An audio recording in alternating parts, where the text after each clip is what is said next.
أعوذ بالله من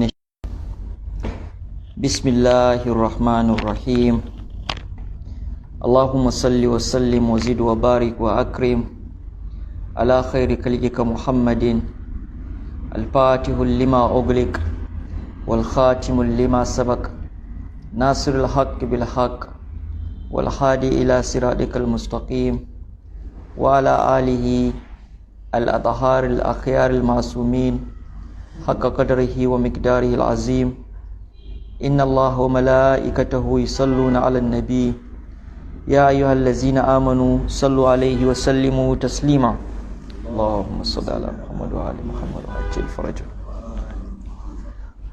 A ci gaba da bahasi da muke na ƙoƙarin yin muƙarana na ayoyin alƙur'ani domin mu yi tadabburi mu yi ta'aqquli a cikin watan alƙur'ani shahru ramadan allazi unzila fihi alqur'an, domin mu faɗakar da al'umma irin yadda tarihi da ma'abota tarihi suka yi ta ƙoƙari dare da rana, suka kashe kuɗaɗe, suka ba da dukiyoyi wurin mai ƙoƙarin raba alƙur'ani da ahlul bait, wanda kullum muke faɗan Allah ne ya haɗa su, manzon Allah ya tabbatar da wannan haɗin, kuma duniya ta karɓi wannan haɗin, amma aka yi ƙoƙarin sai an raba su ta hanyoyi mabambanta. Daga cikin hanyoyi ɗin shine a ɗauko ayar da take ɓanta da ahlul bait kaɗai a ƙaryata ta, ko a ɗauko ayar da take magana akan falala da matsayi da isassu a cusa waɗansu su yi musharaka da su, ko kuma a ɗauki ayar kacokaf a ɗora wasu ita, ko a ɓoye ayar a giga wa mutane a daidai lokacin da wasu ayoyin da suke magana akan waɗansu waɗanda ba ahlul bait ba ake yayata wa mutane su, ake tallansu, ake rubuta su a littattafai, ake yin mujalladai, ake yin huɗubobi, wanda muka ce wannan al'ummar ba ta yi wa kanta adalci ba, ba ta yi wa wannan addinin adalci ba, ba ta yi wa wannan manzon adalci ba, kuma ba ta yi wa al'ummar musulmi adalci ba. Laifin mai ahlul bait suke ake ta kokarin rufe falalolinsu da matsayinsu wanda ya tabbata daga ubangiji, manzon Allah sallallahu alaihi wa sallam kuma ya tabbata. Mun yi maganganu, mun kai ayoyi daban-daban a lokuta mabambanta.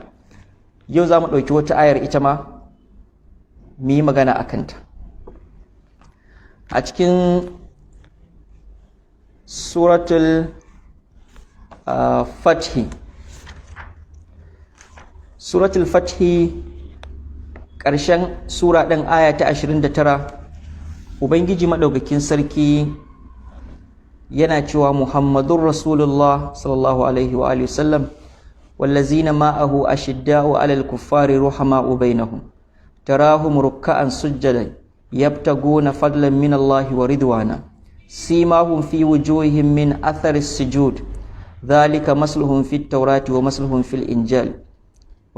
fil injil kazar'in akhraja shad'a fa azarahu fastaglaza fastawa ala suqihi yu'jibuka az-zurra liyaghidha bihim al-kuffar wa'ada Allahu allazina amanu wa 'amilus salihati minhum magfiratan wa ajran azima.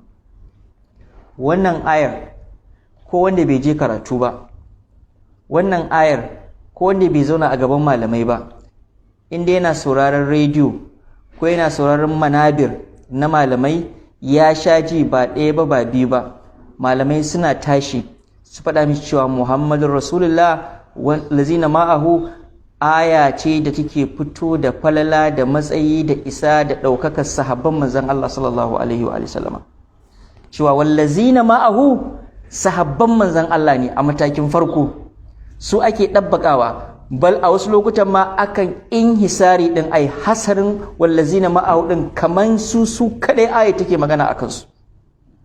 Na'am, ba ma kore cewa wallazina ma'ahu za ta ɗabbaku a matakin farko akan sahabban manzon Allah, amma kam mutane ko malamai marubuta suke taudihi suke faɗaɗa cewa wallazina ma'ahu ta wannan ayar a ammu min sahabatu rasulillah, wallazina ma'ahu a kawo siffofinsu ashidda'u alal kuffari ruhama'u bainahum, su haka misalin su yake a taura, haka misalin su yake a cikin linjila, cewa waɗanda suke tare da manzan Allah, suwa suke tare da manzan Allah, ni da kai da ku da ke da su, kowa wanda yake tare da manzan Allah, wanda ya yi imani da manzan Allah, wanda ya yi da risalar manzan Allah, shi ma ya shiga cikin mai wallazina ma'ahu. Ba a faɗaɗa wannan bayanin, sai a yi ƙoƙarin hasarin wallazina ma'ahu kaman ka ce kurin sahabbai take magana. Za a kafa maka dalili da ayar da take magana akan falar sahabbai, Muhammadur Rasulullah, su ne Allah ya ce wallazina ma'ahu. Na'am, wallazina ma'ahu. Ba tafsilin aya muke so mi ba, ba ta halilin ta muke so ba, dirasar ta muke so mi ba. Ko ba ma kokwantan cewa ta ɗabbaku akan mai sahabban manzon Allah. Amma na farko ba su kaɗai ta kunsa ba, tabi'ai sun shigo, tabi'ina sun shigo, har zuwa ranar alkiyama duk wanda ya kasance ma'a Rasulullah to yana cikin me wallazina ma'ahu. Amma ba fa a yin wannan bayani din. Da an ce mutabadir, abin da ya zo kwallon mutum shine me, shine sahabban manzon Allah tare da dukkan girmamawa. Wani zai ce to kai me naka haushi kake jin an ce akan sahabbai ta sauka? Ba magana jin haushi bace ba, na'am, ala ra'asi. Tana magana akan falalar sahabbai da duk waɗanda suke ma sun bi manzon Allah, matuƙar sun cika wannan siffar ashiddawu alal kuffari ruhama'u bainahum, shikenan ta tabbata akan su, kuma su ne ƙarshe Allah ya rufe da wa'adallahu allazina amanu wa amilus salihati minhum. Wa'ancan allazina ma'ahu din masu waccan siffar, in suka yi imani suka kyautata ayyukansu, Allah ya ce to daga cikin su ya tare da musu me magfiratan wa ajran azima, gafara da kuma gwaggwaban lada musallam. Duk sahabi ko tabi'ina kuma wai wanda ya cika wannan siffar da wannan mi'iyar, ka'ida kulliya ce Allah ya kawo a cikin wannan ayar, yana cikin me wallazina ma'ahu. Amma ba a wannan tafsilin, amma kowa ya sani, an yi rubuce-rubuce, an cika mujalladai kamar yadda faɗa duka akan cewa ana cewa Muhammadu Rasulullah wallazina ma'ahu sahabban manzon Allah ne, su ne misdaqul awwal, su ne misdaqul ra'isi, su ake faɗa, su ake komai. Jaid, alhamdulillah, yayi. To mu kalli wannan aya a cikin suratul nisa'i, ita kuma aya ta 59.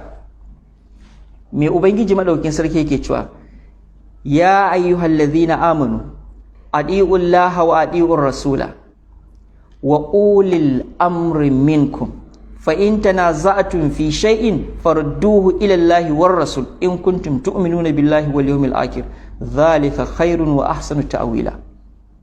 Wannan ita ce aya ta 59. Ya ku wanda kuka yi imani, ku yi wa Allah da'a, ku yi manzon Allah da'a, sannan ku yi da'a ga ulil amri minkum. Mutane duk sanda aka zo ulil amri minkum din nan tana magana ne akan ahlul bait rasulullahi, su ne ulil amri, kuma manzon Allah ne ya fassara. Amma mutane nawa ne suka san cewa ulil amri iyalan manzon Allah ake nufi? Mutane nawa ne ake karanta musu an zo tafsirin wannan ayar? Malaman tafsiri nawa ne suka rubuta haka? Shin irin yayata wadda aka yi wa wallazina ma'ahu da take cikin wata aya ta Muhammadu Rasulullah akan cewa sahabban manzon Allah ne, misdaqul awwal, misdaqul ra'isi, haka malamai suke yi wa ulil amri minkum ta wannan ayar cewa iyalan manzon Allah ne? Kar a manta, waccan wallazina ma'ahu babu hadisi kwaya daya sahihi sarihi da yace wallazina ma'ahu sahabban manzon Allah ne. La, daga siyagi da fassara, tunda sun cika aya ta zahiri, ma'ana ta zahiri, sun wanda suka kasance wallazina ma'ahu, wanda suka kasance ma'a rasulillah, shikenan suka shiga, sai shiga ne cikin umumi. Laƙin da aya ta yi da umumin aya da ta yi, inda ka cika wajen siffar, sahabbai sun shiga, su ne ma a sabon farko. Amma ulil amri minkum take cikin wannan ayar, hadisi ne sarihi wadihi, manzon Allah ya faɗa, aka tambaye shi yace ulil amr dinnan su ne Ali da iyalan gidansa. Amma me isa ba a faɗa wa mutane? Me yasa ake ɓoye wa mutane? Mu karanta hadisi ɗin. Sulaiman bin Ibrahim, Imam al-Qanduzi, a cikin Yanabi'ul Mawadda ɗin shi, shafi na 494, hadisi daga Jabir bin Abdullah al-Ansari.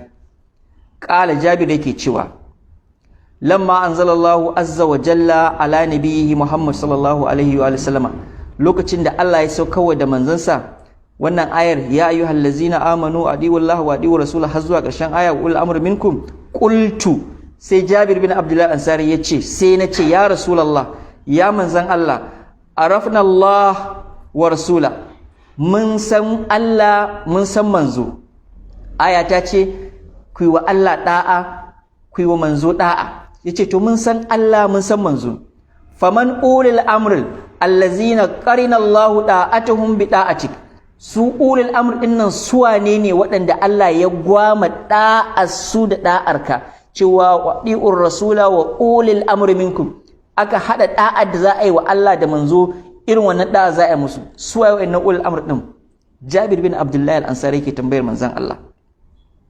Qala, sai manzon Allah sallallahu alaihi wa sallama yake cewa hum khulafa'i, sune halifofina ya Jabir, wa a'immatil muslimin, sune shugabannin musulmi.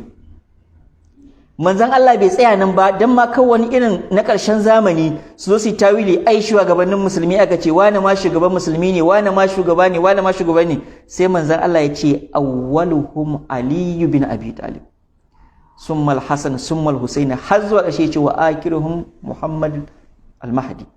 Manzon Allah sai da ya lissafo su 12 din nan, yace na farkon su waɗannan kulafayi din kuma a immatul musulmi na din su wane ne? Ce na farkon su shine Ali har zuwa kan Imamul Hujja, Imamul Mahdi. Shin malamai ba san wannan hadisin bane? Shin ba su taba jin wannan hadisin bane ba? Wannan ruwaya da na kawo malamin sunna ne ya kawo a littafin shi, ba malamin shi'a ba. Me yasa ba a karanta wa mutane? Me yasa ba a faɗa wa mutane? Me yasa ba a yayata wa mutane? Me yasa ake ɓoye wa mutane cewa ulil amri ga manzon Allah ya fassara ya ce ahlul bait ake nufi? Ali da ‘ya'yansa har zuwa kan Imamul Hujja su ne kulafa'i, su ne a'immatul muslimina, su ne Allah ya ƙarana ya gwama ɗa'ar da za a yi wa manzansa da ɗa'arsu. Adi'ullaha wa adi'ur rasula wa ulil amri minkum, kamar yadda Jabir ya tambaya, ya ce su waye waɗannan da Allah ya gwama ɗa'arka da ɗa'arsu. Allah ya ce ai musu ɗa'a kamar yadda za a yi maka ɗa'a. Su waye? Manzo Allah ya faɗa mishi wannan. Me yasa al'umma ba su san wannan ba? A muƙabilin wallazina ma'ahu, me isa ba a yayatawa mutane ulil amr cewa duk sanda aka zo a sarraha, a waddaha, a kaɗata mutane su fahimce ta gwaru-gwaru cewa ulil amr din nan su ne me? Su ne ahlul baiti. Kai adalci ma na ƙarshe kamar yadda ake yi cewa wallazina ma'ahu din nan a tsawon farko sahabbai ne, mun sallama. Kamar yadda faɗa wasu za su iya shigowa inda sun cika siffar. Tare da ba a wannan taurihin, me isa Allah akalla ba za a aro wannan ba a ce ulul amr din nan a sahun farko suna iyalan manzon Allah, dan manzon Allah ya sarraha su a hadisi, hum khulafai wa immatul muslimin awwaluhum aliyun bin Abi Talib. A ce su ne, amma wasu ma za su iya biyowa duk wanda ya cika siffar shi ma kalifan manzon Allah ne. Alal akalla adna shay ahlul bait su samu wannan ba a wajen malaman wannan al'ummar.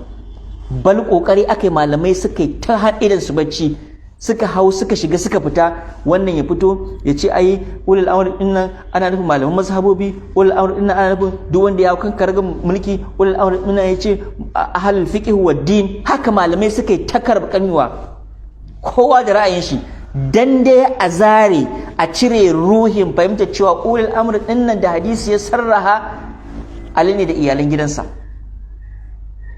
Me yasa yaushe al'umma suka zama haka? Yaushe addinin ya zamanto haka? Yaushe laifin ahlul baiti ya girmama haka?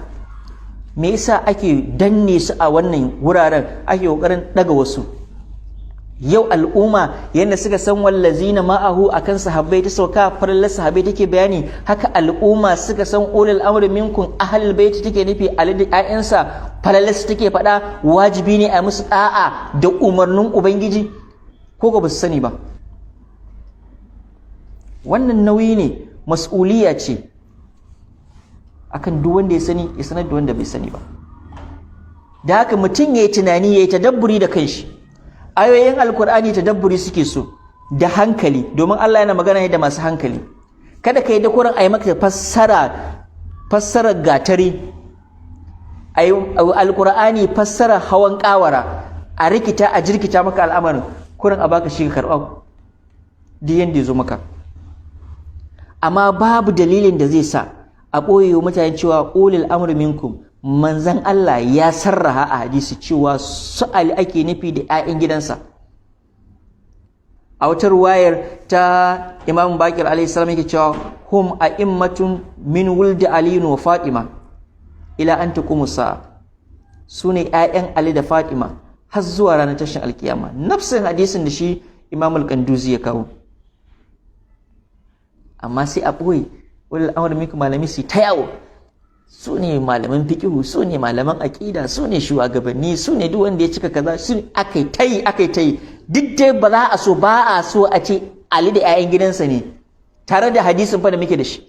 Amma can da babu hadisi ko guda ɗaya da ya fassara manzon Allah ya fassara cewa wallazina ma'ahu su ne sahabbaina, babu wannan hadisin. Amma malamai da zahiri kawai suka yi amfani, aka yi taron dangi, aka yi rubdugu, aka cika duniya da ƙaragi sabon manzon Allah radiyallahu anhu wa radu anhu.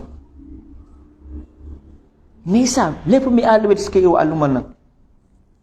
Me yasa alƙalla a wazana ka iya buɗe baki ka hana idan ka bacci ka tada jijiyar wuya kana gaya duniya sai an yadda wallazina ma'ahu sahabban manzon Allah ne a sabon farko, amma ka kasa daga murya ka gaya al'umma cewa ulil amri minkum, Ali da iyalan gidansa ne, tare da cewa manzon Allah ya fassara kuma a littafin ku ko malamin ku ya faɗa. Amma sai a ɓoye a diddike a wuce wajen. Ulul amri minkum, kurin majibinta lamarin ku su ne shugabanni, duk wanda ya hau sallah da kowane ne, ta kowace hanya ya zama ulul amri minkum, wanda hankali ba zai karɓa ba. Dole wanda Allah zai gwama da'arsa da da'ar manzo kuma ya ce wannan da'ar a sawu guda dole ya zama to ma'asumi. Ba za ka ɗauki irin wannan da'a ba ka ba kowane ja'irin shugaba don kurin ya hau karagar kalifanci ko da sunan shi kalifan musulmi ne, shugaban musulmi ne. Allah ya ce atiullaha wa atiur rasula wa ulil amri minkum, duka siga guda.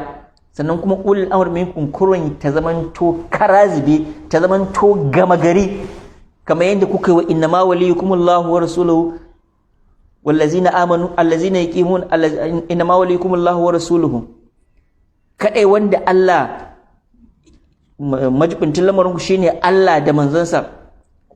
Wallazina amanu allazina yuqimuna salata, ko ce wallazina amanu nan gama garin mu'mine ne duka. Irin fassarar gatarin da aka yi wa allazina amanu dan kar a dabbaka wa Imam Ali, irin ta ce nan ma ulul amri minku dan kar a dabbaka wa Ali da 'ya'yan gidansa, aka mai ita gama gari, kowane shugaba ma zai iya hawa da sunan musulunci wa iyaz billah. Wani hankali zai karɓi wannan? Wani tadabburi mutum zai yi ya fahimci wannan? Wani insijami aka fahimta tsakanin da'ar Allah da da'ar manzo da ulul amri in ta zama to gama gari? Kowane shugaba da sunan shugabanci kullun shikenan ya zama ulul amri, sai a mishi irin da'a da zai wa Allah da manzo, bayan shi Allah da manzo ana musu da'a makauniya ce, ana bin su ido rufe ne. Ya kamata mu dawo hankalinmu, ya kamata mu fahimci cewa alqur'ani tsira ne, haske ne, shiriya ce, najati ne, duniya da lahira. Waɗannan abin ko ba sa tabbatuwa sai ka fahimce shi, ba kuma za ka fahimce shi ba sai ka koma waɗanda suke su ne maɓuɓɓugarsa, a gidansu abin ya sauka, su aka ayyana, su aka tanada don su yi wannan aikin, sannan za ka iya fahimta shi. Su ne ahlul bait rasulullah, kamar yadda Allah ya haɗa su, manzo Allah ya haɗa su. Amma ƙoƙarin raba su, ƙoƙarin farraka su, ƙoƙarin cire su daga cikin ayoyin alkur'ani da wadda su da fito da su cewa su ne alkur'ani, alkur'ani ne, ƙur'ani shine Ali. Wannan hadisi ne mutawatire a wajen malamai. Amma yau irin su Imam Ali ne ake ƙoƙarin cewa sai an yi tawilin aya kar a fahimci su ne. Wannan da sisa ce da tarihi ta samo asali, ba shine mahallin shahidin mu ba. Amma mahallin shahidin mu kulasatan shine yanda ake gaya wa mutane, ake yata mutane cewa wallazina ma'ahu da take cikin waccan ayar sahabbai ne, ba a yayata da daga da ruruta cewa ulul amri minkum ahlul bait ne. Malamai ba sa yin wannan. Me isa? Tambayi kanka, yi tunani, afala ta'qilu. Insha Allah yau ma za mu kwana anan, sai a zama na gaba wa sallallahu ala Muhammadin wa alihi at-tayyibin at-tahirin. اللهم صل على محمد وآل